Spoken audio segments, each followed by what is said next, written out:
உலக அறிவுசார் அறக்கட்டளையின் ஒரு புதிய முயற்சியாக ரெஸ்பான்சிபிள் நேஷன்ஸ் இண்டெக்ஸ் RNA எனும் பொறுப்புள்ள நாடுகளின் குறியீடு பட்டியல் வெளியிடப்பட்டுள்ளது. ஜவஹர்லால் நேரு பல்கலைக்கழகத்தின் உதவியுடன் மும்பை இந்திய மேலாண்மை நிறுவனத்தின் வழிமுறை ஆதரவுடனும் 3 ஆண்டுகால ஆராய்ச்சிக்கு பிறகு இந்த பட்டியல் முதல் முறையாக தயாரிக்கப்பட்டுள்ளது. உலக அரங்கில் நாடுகள் எவ்வாறு மதிப்பிடப்படுகின்றன என்பதை விளக்குவதே இந்த குறியீட்டின் நோக்கமாகும். பொறுப்பில்லாத அதிகாரம் நீடித்த செழிப்புக்கு வழிவகுக்காது என்றும், நியாயமாகவும் நேர்மையாகவும் நிலையானதாகவும் அதிகாரம் பயன்படுத்தப்படுவதை கொண்டே ஒரு நாட்டின் முன்னேற்றம் மதிப்பிடப்பட வேண்டும் என்பதே இந்த ஆராய்ச்சியின் அடிப்படையாகும்.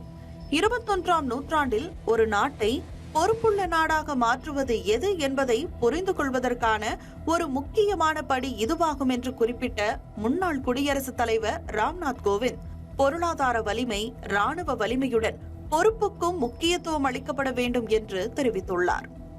நாடுகள் மனித கண்ணியத்தை பாதுகாக்க, சுற்றுச்சூழலை பாதுகாக்க மற்றும் உலக அமைதிக்கு ஆக்கப்பூர்வமாக பங்களிக்க தங்கள் அதிகாரத்தை எவ்வாறு பயன்படுத்துகின்றன என்பதையே இந்த குறியீடு பிரதிபலிக்கிறது என்று உலக அறிவுசார் அறக்கட்டளையின் நிறுவனர் சுதான்ஷு மிட்டல் கூறியுள்ளார்.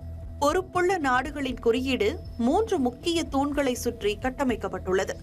குடிமக்களின் கண்ணியம், நல்வாழ்வு மற்றும் அதிகாரமளித்தல் மீதான அதன் கடமைகளை சுட்டிக்காட்டும் உள் பொறுப்பு, சுற்றுச்சூழல் பாதுகாப்பு மற்றும் நிலையான வளர்ச்சிக்கான உறுதிப்பாட்டை சுட்டிக்காட்டும் சுற்றுச்சூழல் பொறுப்பு மற்றும் சர்வதேச அமைப்புக்குள் ஒரு நாடு எவ்வாறு நடந்து கொள்கிறது என்பதை சுட்டிக்காட்டும் வெளிப்புற பொறுப்பு ஆகிய 3 அளவுகோல்களின்படி இந்த பட்டியல் தயாரிக்கப்பட்டுள்ளது.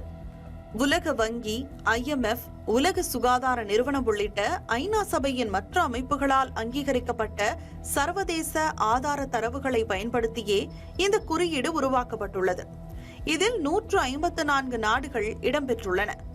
பொறுப்புள்ள நாடுகளின் குறியீட்டில் முதலிடத்தில் சிங்கப்பூரும், 2வது இடத்தில் சுவிட்சர்லாந்தும், 3வது இடத்தில் டென்மார்க்கும் உள்ளன. பெல்ஜியம், ஜார்ஜியா, செக் குடியரசு, ஆஸ்திரியா மற்றும் குரேஷியா ஆகியவை முதல் 10 இடங்களில் இடம்பெற்றுள்ளன. ஜெர்மனி 11வது இடத்திலும், போர்ச்சுகல் 12வது இடத்திலும், பல்கேரியா 13வது இடத்திலும், அயர்லாந்து 14வது இடத்திலும், நார்வே 15வது இடத்திலும் உள்ளன. இந்த குறியீட்டில் அமெரிக்கா சீனாவை விட முன்னணியில் உள்ள இந்தியா 16வது இடத்தை பிடித்துள்ளது. அமெரிக்கா 66வது இடத்திலும், சீனா 68வது இடத்திலும் உள்ள நிலையில் குறைந்த மதிப்பீடுகளுடன் ரஷ்யா 96வது இடத்தில் இடம்பெற்றுள்ளது. கடைசியாக 154வது இடத்தில் மத்திய ஆப்பிரிக்காவும், வடகொரியா 146வது இடத்திலும் உள்ளது. இந்த பண்டிகை நாட்களை முன்னிட்டு வில்லா மனைகளை முன்பதிவு செய்து ஸ்டாம்ப் டியூட்டியில் 50% வரை தள்ளுபடி பெறுங்கள். Premium villa plots across Tamil Nadu from 4.5 lakhs to 3 crores. Wandayar G Square. For details call 8939750009.